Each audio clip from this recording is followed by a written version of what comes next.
ye WOLOKOSO. WOLOKOSO mu weekend taxi. WOLOKOSO mu weekend taxi. WOLOKOSO. Nyongera okubuzaako gwatumbudde kyenda omusamba kasisa za tufe mu for radio simbe mpologoma enunje yedembe abali mu diaspora tubabuzaako nnyo eri mutesasiro ogamba otya Paulo Dungelanda ni ogamba otya Shanice Banenya ogamba otya Babula ne mbuza ku muzeyi Mayanja mpozi naye limitala wa Mayanja wali Kalebwe Nelswata Albert kale olunaku lwa jompozi manager Kayemba GEOFREY nga mpozo na yali manager wa Chris Evans atenga mpozi ye manager wa Rema Namakula mpozo olunaku lwa jo luyakozeka akabaga mpozi akamuyozayo zo okumaliriza emisomo je mpozi mu okufuna diguli mu public relations era nga mpozi omukolo gwabadde wali eri ku lubiri ku Kenron era nga mpozi gwetabiddwamu abantu bangi nnyo omwabadde n'abayimbi omuli Hildaman Pastor Wilson Bugembe Chris Evans Rema Namakula mpozi Patrick Mujuka n'omusambi w'omupiira Emma Okwi okugattako n'abagagga b'omu kibuga Simon Sekancha Owadware World n'abalala bangi nnyo era bw'atyo mpozi Kayemba n'abeera nga yasayibedde musanyufu nnyo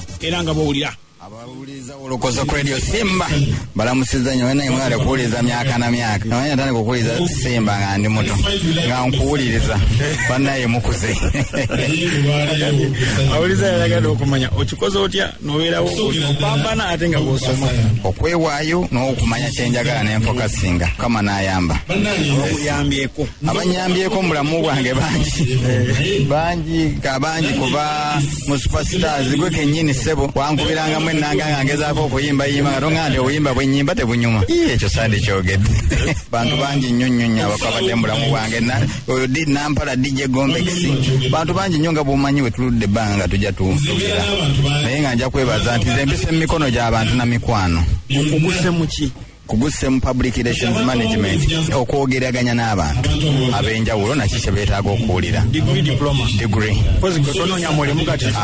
era ngenda kutandika ku Monday nafunye kigatto ne baasa ya kaki mwe ngenda okuteeka application itandika okuyigga munnange ku State Square yawe tusinkana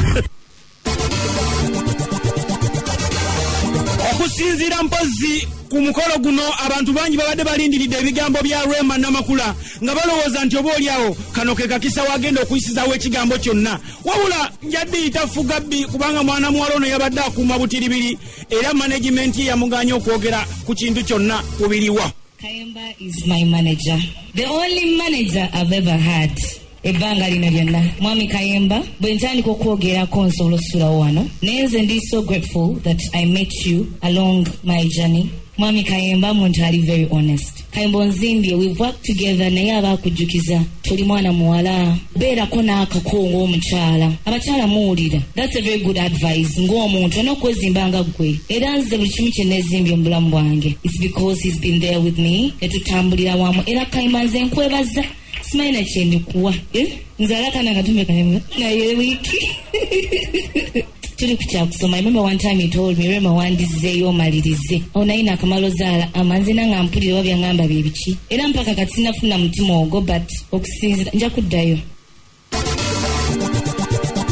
Oluvannyuma mpozi lwakubeera nga kyategeerekese nti Kayemba ye yawalema amagezi azimbe amayumba agage wano mpozi Chris Evans wakugambira nti ebita omukwano si binene ensonga za Rema ne Kenzo yazimanyako nenga talina kyazikolera n'abeerawo bwatyo olwatto omwami nalumanya nenga talina kyasobola kutaasa bambi Tako nawe manager wamwe bali kumusabira munne manager amaze emirimu amaze emisomo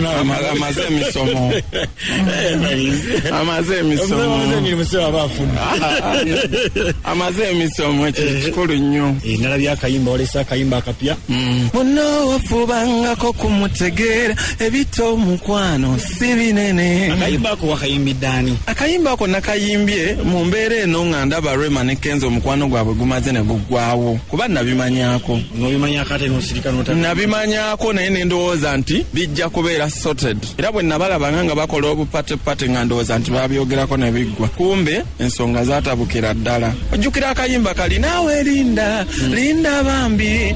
Omusajja abeera Gaboni, ali Ethiopia, agenda simanyi buluddawa ng'ate ne Kenzo tomunenya kuba naye olaba nti yali alwanirira family. Ebeerewo bambi nga y'amaanyi bagambe element family ya Musuuza yesingayo. Bitono si binene ebyaso omukwano gwabwe bali basobola otula ne babyogerako. Ate yatto ogugu Ebyatto ogwange byonna sola omuganga teyeganga. Lesha n'omusawo ajjanjaba abantu afa gwe tobawulira nti musawo gondi ewejindi yafudde. Okay, tugambo kyali kuchenda musamba kasisa za tufemu mwa radio simbe mpologoma enu nje dembe inajo sinze kwa mwuliza wolokoso tugambo oli wakabinyo Dina Lubega chicken ogambo tyali waise ku stage DJ Ricky ogambo tyane DJ Talent au Spice Sound ate Beni ko ogambo tyane mbuza kozi ku Sheila emulagao ku women kubuzako ate ne mbuza ku Musawo Debina musoko ogambo tyawe mengo ku dwaliro Captain Simbi naye nkwagala nyo tinya bike mubende ogambo tya